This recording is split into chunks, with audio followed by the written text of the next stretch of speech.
Gavin Fish, man, you got an awesome set of headphones. I mean, to make headphones work on a PC. Now, this little gadget you guys invented, man, you made a fortune on Kickstarter, but you screwed up. It sounds like you thought you would get like $28,000, right?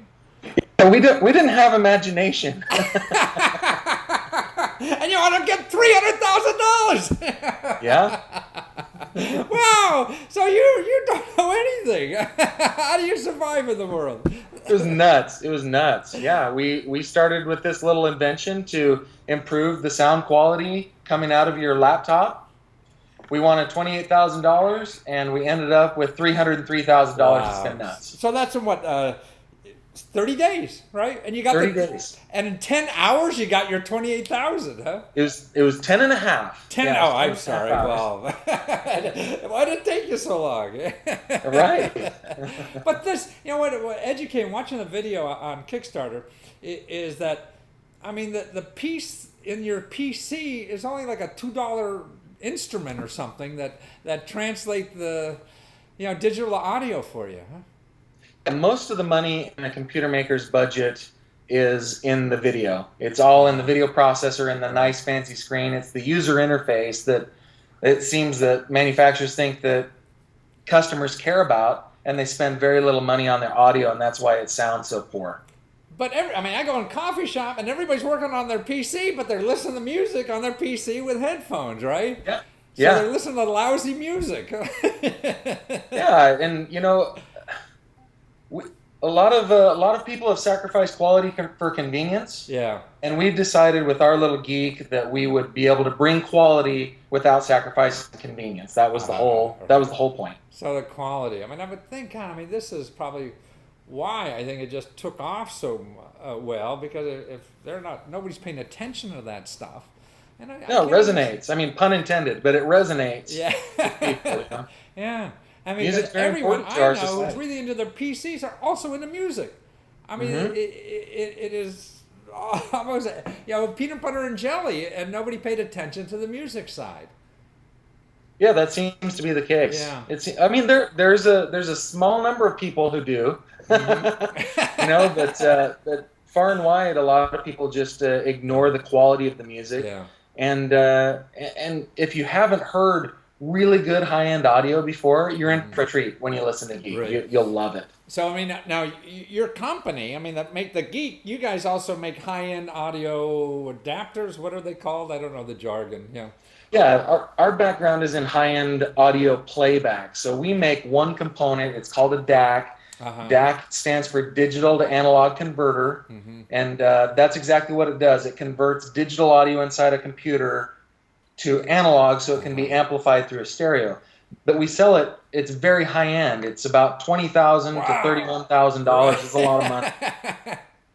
And so now that kind of quality is available through your PC, and it's what, actually pre-sale price. It's going to be a $300 item, but now you can get it for $179 by going to Muskgeekout. Muskgeekout.com, yeah. And get a so what do you call it? A pre-production price or a pre? Yeah, it's a pre-order price, and it's much lower than what the MSRP actually is. Right. And the downside is you'll have to wait until January to get it. Well, you're going to have to wait to get it anyway, right? Yeah, so might as well get the better price now. Right.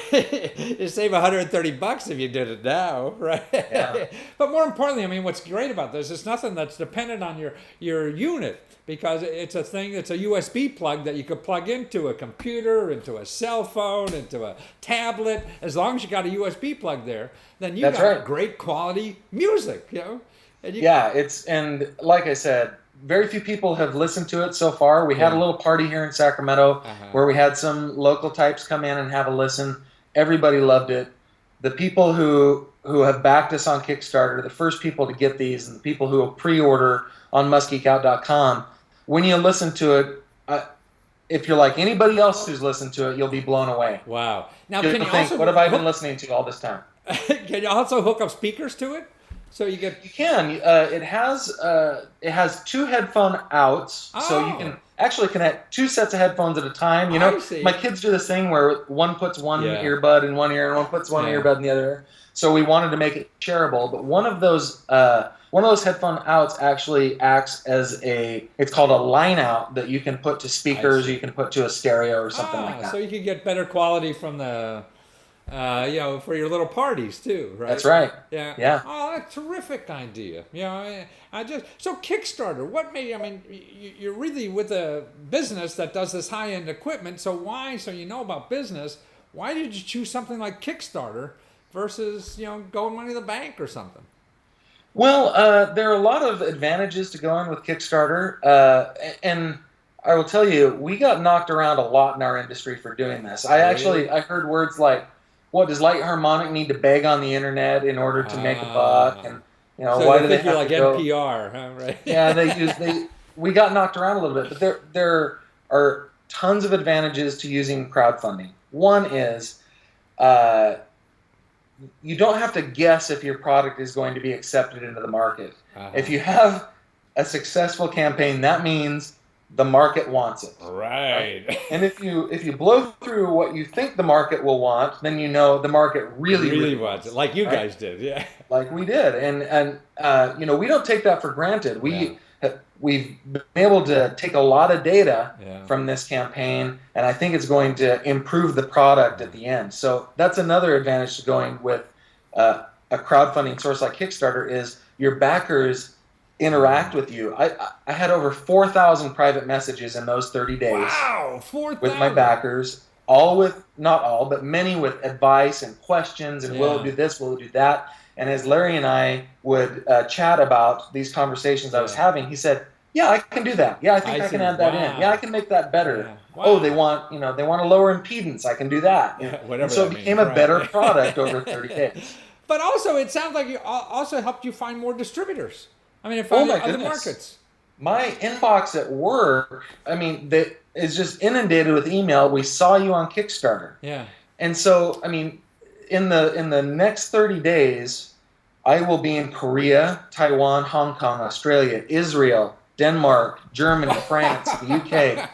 Hospital. I have to go to all these places to seal deals with distributors who found us through Kickstarter. So that $303,000 number is really a drop in the bucket to what Kickstarter brought us. And that's, the option is you go to some fat cat or whatever, venture capitalist or whatever, to find $300,000, and then you got to do all this other stuff, right? Find out if there's a market, find distributors. You have to do it anyway. Exactly. Yeah. And so you do it both at the same time, and you're guaranteed because you prove there's a market. That's right. Yeah. Well, that's terrific. One other thing. Why the dollar? Don't you have a thing on your site for $1? Somebody could donate $1?